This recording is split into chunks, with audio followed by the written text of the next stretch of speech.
Hola, ¿qué tal, Albert? Bienvenido al podcast. ¿Qué tal, Eduardo? Muchas gracias por invitarme.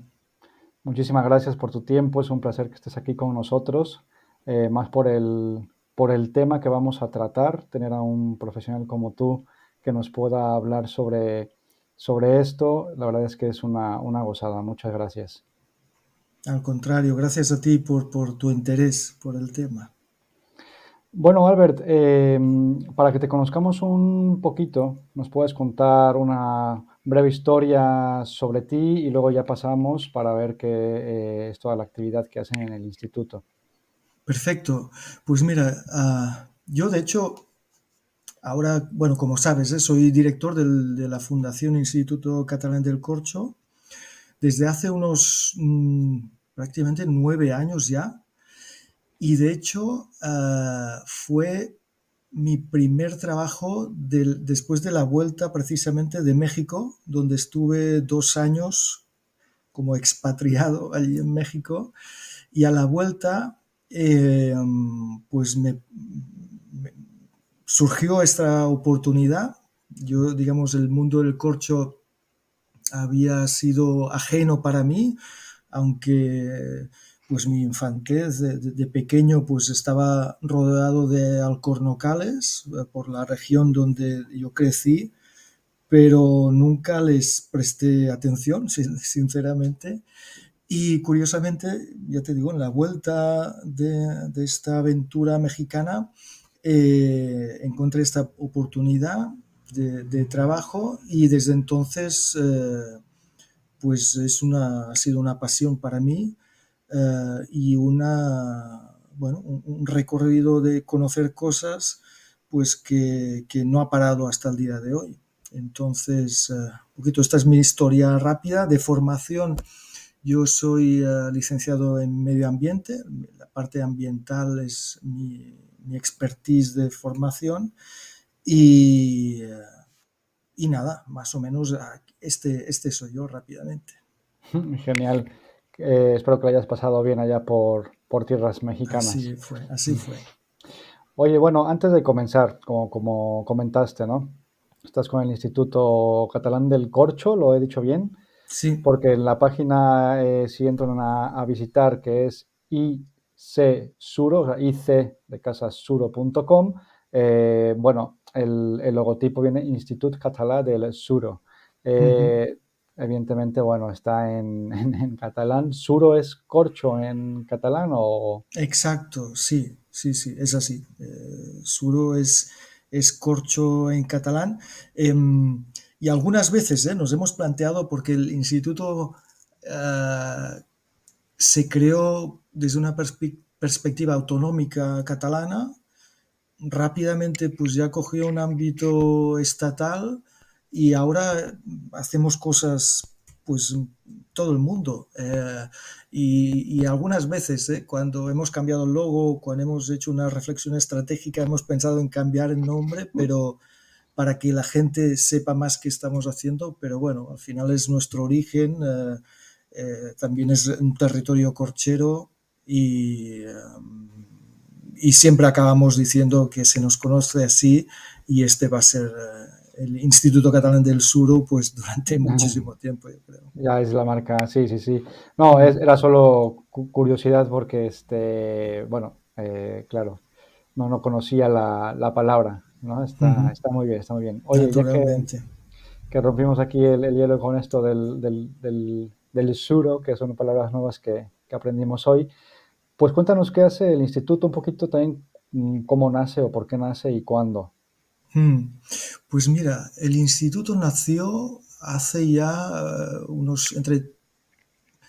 me equivocaría si te dijera exactamente 30, yo creo que hace unos 32 años por ahí, y originariamente fue una inquietud de las empresas elaboradoras de tapones de corcho y otros productos de corcho en Cataluña. En ese entonces había más de un centenar de empresas en la zona y bueno, se pensó o se creyó que la existencia de un instituto de investigación, un instituto que concentrara pues también equipamiento de análisis que concentrara técnicos y personas especializadas en el sector en corcho, pues sería interesante. Luego esta agrupación de empresas hizo una alianza con la administración autonómica, y desde entonces, bueno, se creó en este sentido, ¿no? Ofrecer este servicio técnico y de asesoría a las empresas corcheras de la zona, porque desde entonces, pues, el origen realmente de la necesidad que se creó fue, una de las cosas más importantes fue la necesidad de normalizar los tapones, de estandarizar el proceso de producción, ¿no? Y de buscar una forma de interlocutar con las bodegas en un mismo lenguaje. Y luego, pues bueno, el instituto se creó un poquito para esto, para hacer también controles de calidad de estos tapones, y desde entonces, pues esta línea de trabajo de controles de calidad ha ido evolucionando hacia un laboratorio puro de control de calidad de tapones y también de aspectos vitivinícolas, y esto se ha ido manteniendo y ampliando. Luego otra línea que estamos trabajando ya desde hace muchos años es también investigación pura y dura sobre el material de corcho y la interacción corcho-vino. Y el tercer ámbito de trabajo es la promoción del corcho, del sector, porque, bueno, aquí en la península más o menos sabemos de qué se trata, y quien más, quien menos ha visto un alcornocal, pero fuera de esta zona mediterránea, no. Entonces creemos que la promoción y dar a conocer qué es el corcho, qué es el sector, es importante, y eso es el tercer ámbito de trabajo de la fundación. Perfecto, entonces sí nace con base en el tema de las bodegas en un principio. Uh-huh. Exacto, sí. De hecho, desde entonces, cuando empezaron a crear lo que desde entonces se llamaban las normas catalanas del corcho, y a partir de estas normas, se decían normas catalanas porque de hecho la industria corchera estaba aquí, en Cataluña.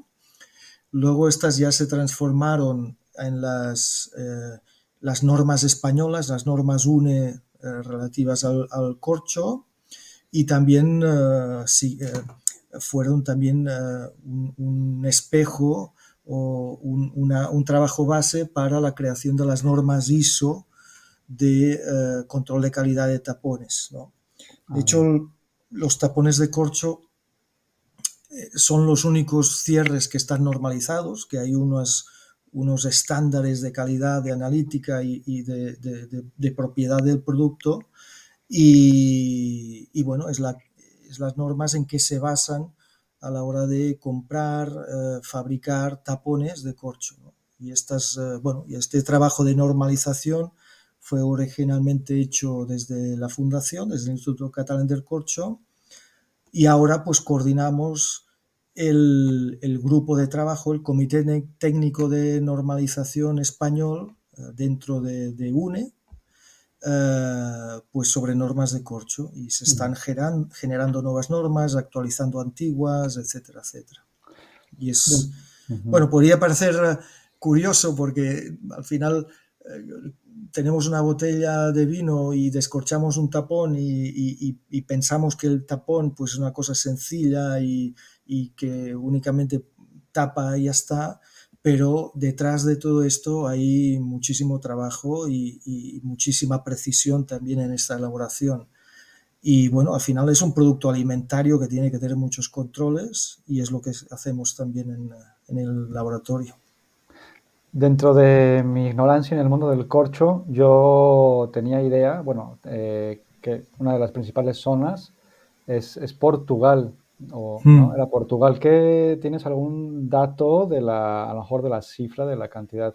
No sé cómo se mira, si hectáreas o no Bueno, sé, cómo es un poco ahí el panorama sí, en cifras.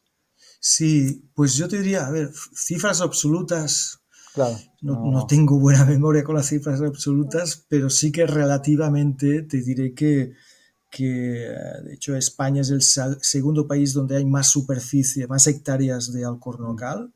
vale. Y es cierto, primero está Portugal, luego Ah, está España. no estaba tan perdido, Albert. Sí, no.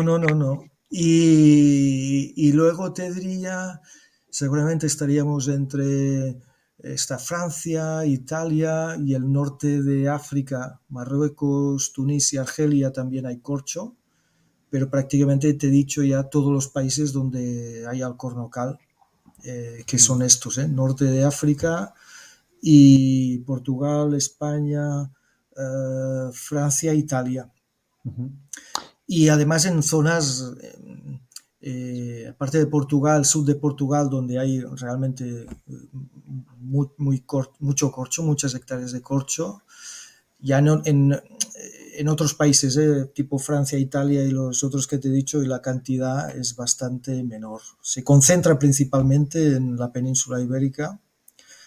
Y sí, Portugal es ahora mismo el primer productor de tapones de corcho y también de materia prima de corcho. ujú. Hace ya unos 50 años que pasó por delante a España. España hace unos 50 años, 60, era un líder mundial en fabricación de tapones y bueno, Portugal nos avanzó Mm, desde entonces. bueno, esto daría como para una masterclass entera, Sí, pero de manera general, ¿nos puedes contar de dónde viene el corcho? Porque claro, estamos hablando de alcornocales y esto, pero es que hay gente que tal vez no sepa de dónde provienen los tapones de corcho. Así, sí, una breve sí. pincelada, ¿nos podrías Intentaré compartir? ser súper breve. Mira, una cosa que decimos, o intento ilustrar a la gente para que conozca de dónde proviene el corcho. Ahora no tengo ninguno delante, pero, pero me gusta enseñarlo y decirle que este tapón de corcho, imaginaos que lo tengo en la mano, pues Voy a mira, poner una imagen, pongo una imagen aquí del corcho. pues este tapón, ¿no? Imagínate, tiene como mínimo 50, 60 años, ¿vale? ¿Y por qué es eso? Pues mira, sí, realmente un tapón natural que tú descorchas tiene que tener como mínimo 50 años, 50, 60, porque el alcornoque para hacer la primera saca de corcho, o sea, el corcho proviene de la corteza del alcornocal, nunca se corta al árbol, simplemente se le saca la corteza en, en unas determinadas épocas del año. De hecho, ahora finales de mayo, junio, julio, agosto es cuando se saca el corcho. No se hace durante todo el año, solo hay un periodo del año donde se saca. Y para hacer esta saca, el corcho tiene, el árbol, el alcornoque, tiene que tener alrededor de 25 años. O sea, imagínate desde la bellota hasta que crece el alcornocal y se puede sacar, tiene 25 años. Pues que además esta corteza primera que se saca no tiene una calidad suficiente, tiene muchas grietas y o sea, se saca este corcho que se utiliza para construcción, pero luego hay que esperar que vuelva a crecer el corcho Para hasta eso 25 años dijiste, ¿no? Para sí, el primero. 25 la primera Ujú. y luego alrededor de 10 años la segunda, hasta que el corcho tiene un grueso suficiente. Y esta segunda capa de corcho tampoco se utiliza para hacer tapón porque aún tiene demasiadas grietas. Estamos Entonces, hablando ya de 34 años, ¿no? ya imagínate, tiene Sí, 25 más 9, 10, 35, ujú, más o menos 35, y aún no lo podemos utilizar. Entonces, hay que esperar 10 años más, hasta 45 años, mínimo, para que esa tercera corteza sí que sea útil para hacer tapón. Y bueno, te he dicho 45, que es lo mínimo, pero algunas zonas en Cataluña tardas no 9, 10 años para sacar, sino 14, 15 años, o en Cerdeña igual. Entonces, entre 45 muy pronto, muy rápido, hasta 60 años más o menos, es lo que tardas a tener un alcornoque en producción. Entonces, Un Entonces, si tapón, empiezo por lo tanto, un negocio hoy de eso desde que lo planto, igual mis nietos pueden llegar a vender. exacto, exacto. Sí, sí, sí. Es ya, no es tener una perspectiva industrial ni de rendimiento rápido. Mm, Tenemos que pensar que es un sector prácticamente desde la perspectiva forestal y a nivel forestal, pues estamos hablando de estos tiempos. ya, Y por lo tanto es un sector que cuida mucho ambientalmente, pues el bosque tiene esta sensibilidad a largo plazo. Piensa que es normal tener empresas elaboradoras de corcho que tengan 100 años claro. y padres e hijos. O sea, aquí en Cataluña tenemos una empresa que tiene 170, otra 130, otra 90. O sea, que tienen una perspectiva muy, muy a largo plazo, ¿no? Y hay un momento en Eh, el que deja de rendir el alcornoque. Alrededor de 200 años. Un alcornoque puede llegar a unos 200, 250 años. Prácticamente hasta el final de su vida puede ir Wow. va creciendo igual. Ujú, La leña, digamos, el tronco crece, también crece la corteza y hasta toda su vida, hasta que se muera, el alcornoque es productivo. Ujú. brutal. ¿Cómo se ha visto, bueno, sí, afectado hoy en día con todos los distintos tipos de tapones que, sintéticos, inclusive taparrosca y todo esto? Hoy en día la industria del corcho para el mundo del vino, ¿cómo ve a futuro este tema? Mm. Pues mira, yo te diría que hacia primeros de milenio, digamos, hacia los 2000, me consta que el sector lo veía con preocupación, estas alternativas, ¿no? Estos tapones alternativos, pero hemos visto que, como a veces pasa en el mercado, ¿no?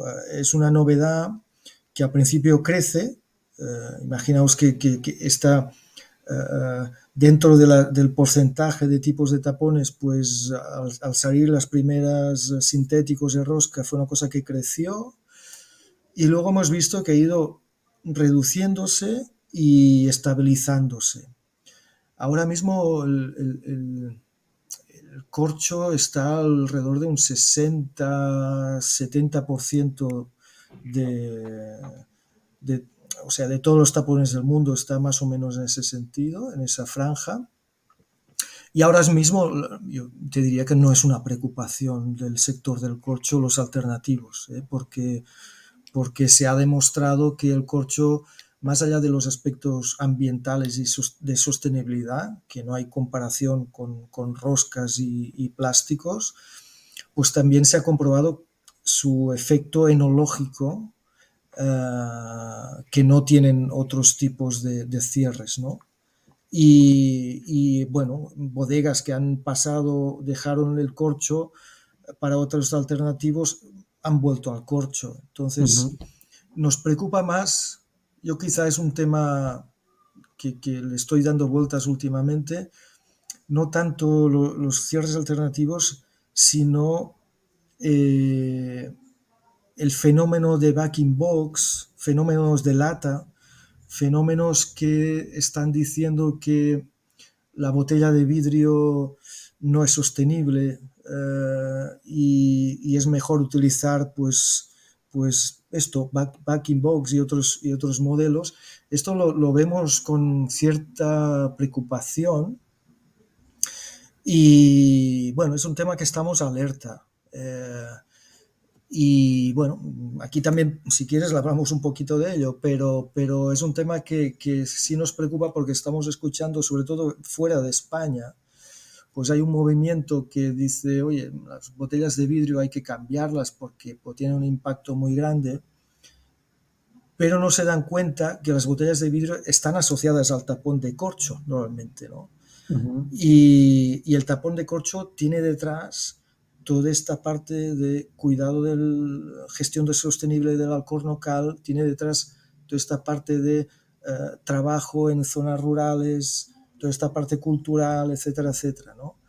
Y esto, pues, bueno, como es bastante desconocido, podíamos tomar malas decisiones en conjunto si el sector vitivinícola decidiera mm, abandonar, que yo creo que esto quedaría muy lejos, pero bueno, que se está planteando ya decir que sería mejor botellas de papel, también existen, o backing Ujú. box, otros formatos, ¿no? Y esto sí que no lo vemos para nada a corto plazo, pero es un tema que me estoy escuchando y nos preocupa. Un poco como en los 2000 que entraban los diferentes tipos de tapones, ahora son Sí, los diferentes tipos de empaque, ¿no? exacto, sí, Ah, sí. Entonces nos preocupó también y al final no pasó todo, digamos, volvió a su cauce. Ahora nos está preocupando esto y también espero que la racionalidad pues acabe triunfando y también que el sector de las botellas de vidrio ya están trabajando mucho para reducir su huella de carbono. Entonces, yo creo que esto también va a quedar como una cosa residual, ¿no? Latas, backing box para vino y el mainstream será, como siempre, la botella. ya, ya. Oye, y la interacción en la cuestión de corcho, vino, tienen siempre se habla, ¿no? De que si influye o no el tema del corcho, la microoxigenación y todo eso. O sea, ¿hay estudios que han hecho ustedes o estudios científicos a donde sí esté avalado? ¿Qué nos puedes decir así?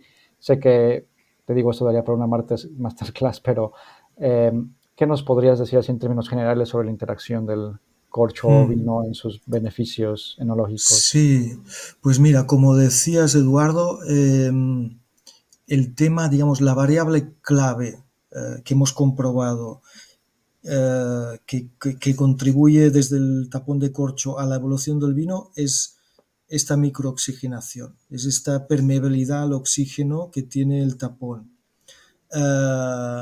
Y no otros factores. O sea, es el vino para evolucionar en botella. Sí que los vinos de alta rotación no necesitan esto, pero los que vinos de guarda o que llevan tiempo, van a evolucionar en botella requieren de cierta pequeñísima cantidad de oxígeno para hacer sus reacciones de maduración interior de la botella, pues hemos visto que el tapón de corcho ofrece esta, digamos, microoxigenación muy estable y muy continuada durante muchísimo tiempo. Y esa es la principal contribución del tapón. Esto lo hemos podido comprobar en vinos tranquilos, también junto con estudios con la Universidad de La Rioja y hasta con vinos espumosos con los compañeros de la Champaña, del Comité Interprofesional de la Champaña, ¿no? Y, y, básicamente es esta, la variable que contribuye a la evolución del vino a través del tapón es la microoxigenación. Y ahora estamos también alerta en unas nueva influencia que estamos también notando que tiene que ver con esta aportación de oxígeno, es que el tapón también, si lo pensamos también que es como podría ser como las barricas, ¿no? Que también donde se pone el vino y para su maduración, el corcho como tal también es un material natural que cede taninos y polifenoles, como las barricas, pero a pequeñísima cantidad, ¿no? Y estos son compuestos que son antioxidantes también. Entonces, aparte de la microoxigenación, estamos aportando unos compuestos que favorecen que el vino no se oxide, ¿no? Y esto es lo que ahora estamos, digamos, estudiando intensamente para entender esta doble influencia, ¿no? Pero bueno, que el tema de aportación o qué es lo que contribuye a la maduración del vino, sí que tenemos claro y ya con estudios no solo nuestros, que el tapón tiene una contribución positiva, eso sí, más allá de los aspectos sociales, ambientales, etcétera, pero la propia maduración dentro de botella en vinos tranquilos y en vinos espumosos se ha comprobado que el tapón ofrece estas características que son positivas.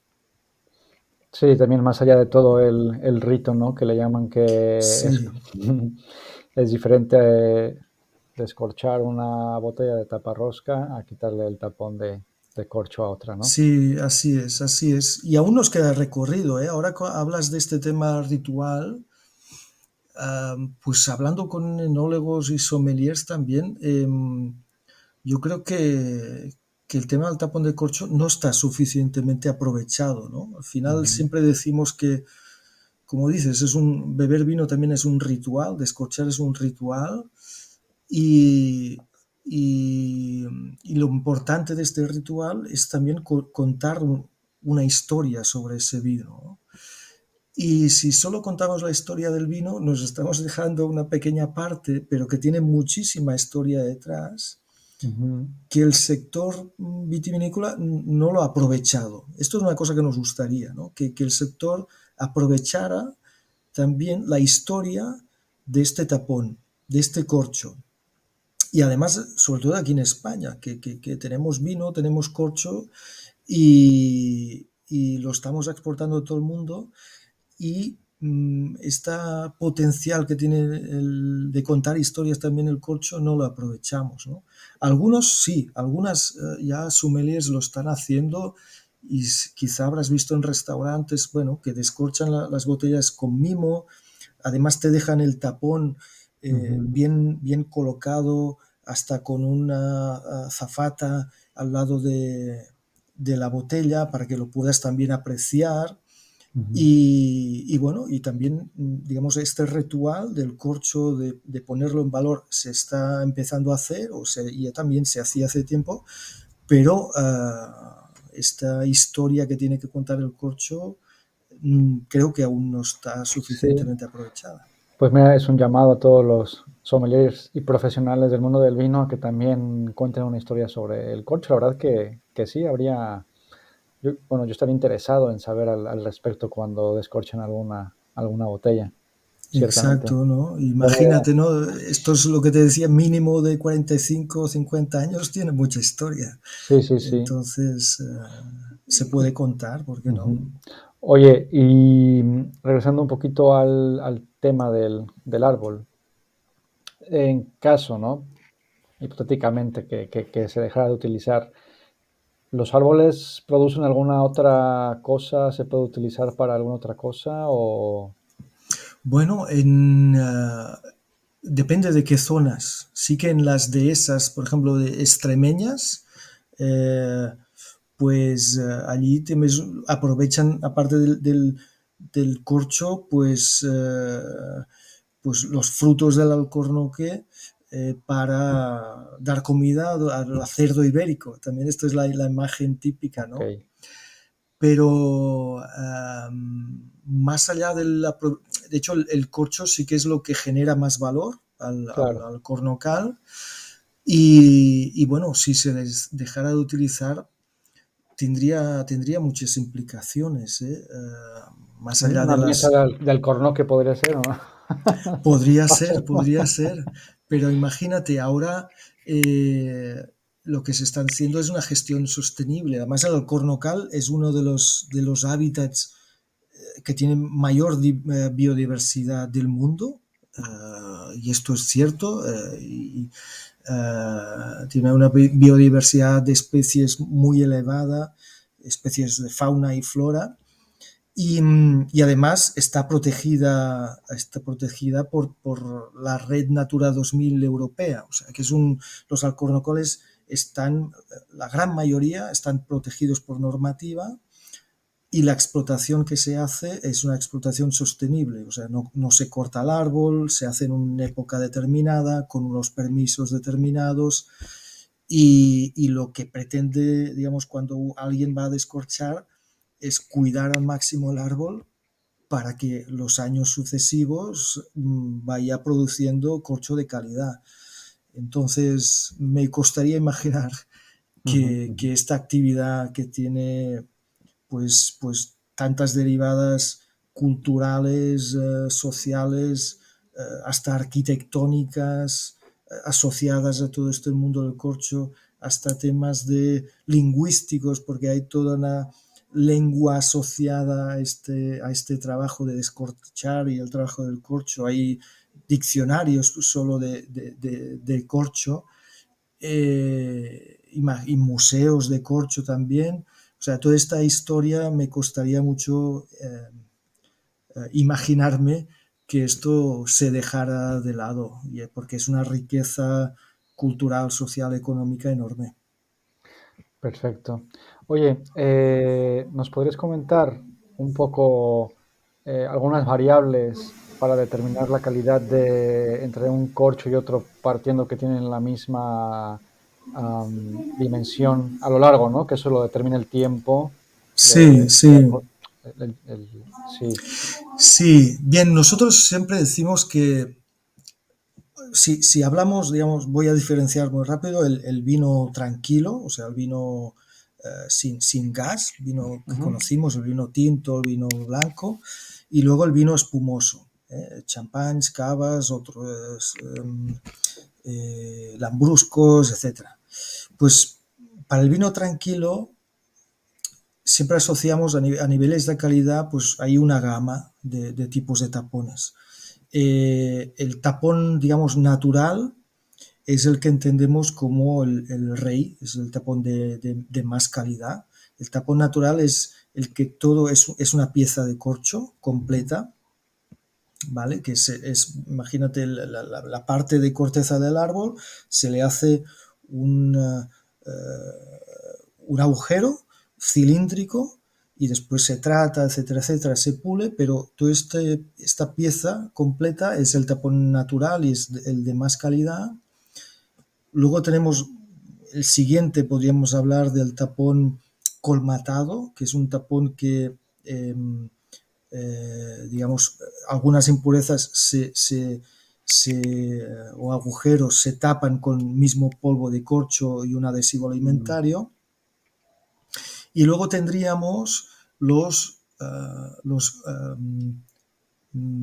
tapones granulados, que son hechos de gránulos de corcho unidos por una cola alimentaria, ¿vale?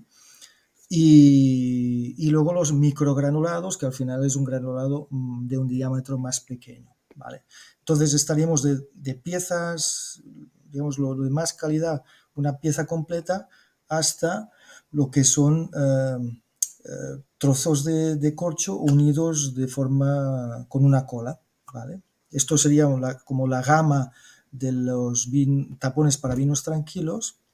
Y luego para espumosos, el vino, los tapones estándar de espumosos son los que tienen una pieza que es de granulado de corcho unido por cola alimentaria y luego tienen dos discos de corcho natural.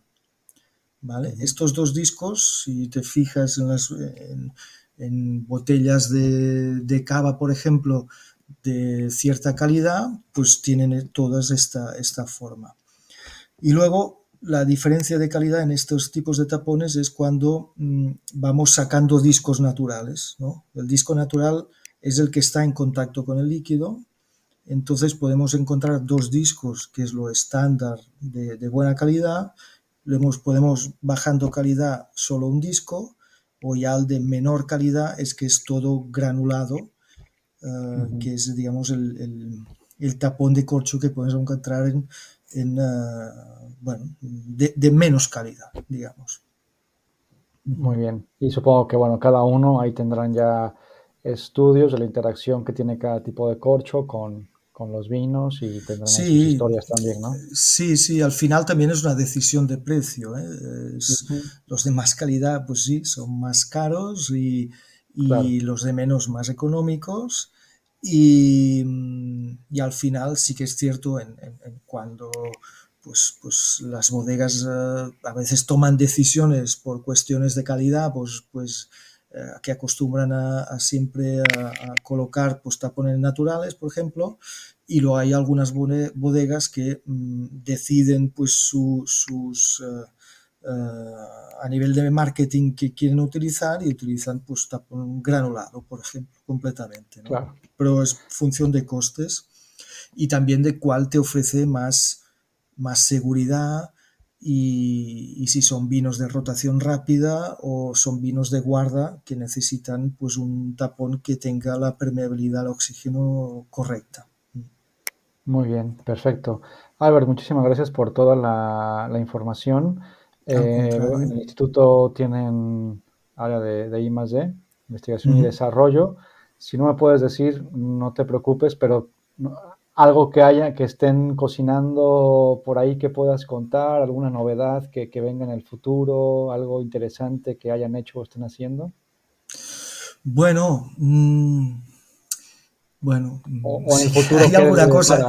Sí que sé que hay alguna cosa, no te lo diré en detalle, pero sí que nos gustaría o se está O trabajando en general, en el o mundo del corcho, ¿por qué están luchando, sí, sí, mejorando, no? sí. Yo creo que lo que, lo que estamos pensando y yo creo que vamos a ver a futuro es que los tapones no solo van a ser, digamos, estáticos en el sentido de cerrar y la botella que tenga su permeabilidad correspondiente y ya está, sino que vamos a poder, digamos, modular estos tapones en función de lo que quiera el enólogo o enóloga. ¿Vale? Vale. Yo creo que en un futuro a medio o largo plazo podremos llegar a ver esto. ¿Eh? Ujú. Y nada, pero para ello, como dices, hace falta investigación, no es sencillo. Además, es un producto natural, no es una cosa que uno fabrique Mm. con las particularidades que quiera al final, sino que al fin, la, el tapón es natural, tiene su vida propia, ¿no? Y lo que intentamos hacer es ajustarlo al máximo a estas necesidades, ¿no? Muy bien. Pero bueno, a futuro yo creo que se va a poder conseguir esto. Oye, la última pregunta que se me viene a la mente. ¿Alguna diferencia dentro de los alcornoques? Hay también, por ejemplo, como las vitis que tienen diferentes variedades de cepas. O sea, dentro de los alcornoques también hay familias diferentes que en Portugal se produzca uno y en España otro, o No, realmente es igual. no, es el Quercus suber, la especie es Quercus suber, género y especie Quercus suber, y este es el que da el Ah, corcho para hacer tapones. Pero sí que es cierto que hay otras especies de Quercus que también, digamos, que dan corcho en China. Es un tema que nos preocupó en su sí. día porque en China también había Quercus que hace Mm, material de corcho, ok. pero tenemos la suerte que allí la especie Quercus uber no crece y el corcho que ellos tienen, como mucho, se puede utilizar en construcción, pero Ok. no para fabricar tapones. Entonces, en su día sí que les preocupó que los chinos también empezaran a hacer tapones, pero no va a ser posible. Ok, sí, no, solo para saber de, por ejemplo, si el corcho de X zona de Portugal le puede aportar algo diferente que el corcho catalán, pero bueno, entonces realmente es la misma especie, en principio regiones parecidas, entonces no habría grandes diferencias en los factores, pero bueno. No, esto lo hemos estado estudiando también porque eh, la especie es la misma, lo único Mm, sí que hay ciertas diferencias estructurales internas. Imagínate que un corcho de Portugal normalmente se saca cada 9 años y aquí en Cataluña cada 14, 15 años. ok, Y esto si lo analizas la estructura mediante el microscopio electrónico, ves diferencias. bien, Pero luego el comportamiento del tapón es difícil claro. apreciar esto Ujú, a nivel enológico, pero sí que a nivel físico, de cierre, de ya. hecho históricamente el corcho catalán ha sido muy apreciado por este crecimiento lento Mm, y pero bueno, no está del todo aún probado empíricamente y analíticamente que haya grandes diferencias. Genial, genial. Sí, no es tan fácil como el tema de la barrica de si francesa o No, americana y que se no es pueden tan medir, fácil. cuantificar fácilmente, ¿no? Con esto de las Sí, diferencias. Oye, pues Albert, muchísimas gracias, por toda la información. Espero que no sea la última vez porque hay información muy, muy valiosa y nos daría para muchas horas de conversación. claro, siempre que quieras, Eduardo, encantado. Muchísimas gracias, Albert. Y bueno, ¿dónde te pueden encontrar a ti, al instituto? ¿Nos dejas datos para que los Pues encuentren? sí, mira, nuestra web es sencilla, ahí nos pueden encontrar fácilmente, es icesuro.com, como decías al principio, es I de instituto, C de catalán, suro acabado en o.com, que suro es corcho en catalán. Y bien, yo creo que es la forma más cómoda De contactar. sí, sí, de contactar, es a través de la web, del formulario, y todas las preguntas pues son siempre respondidas porque insisto que es parte de nuestro trabajo es difundir y explicar este sector. Ujú. Genial, Albert. Muchísimas gracias y bueno, estamos viendo en la siguiente. Perfecto, gracias a ti, Eduardo. Hasta luego, Hasta chao. luego. Pues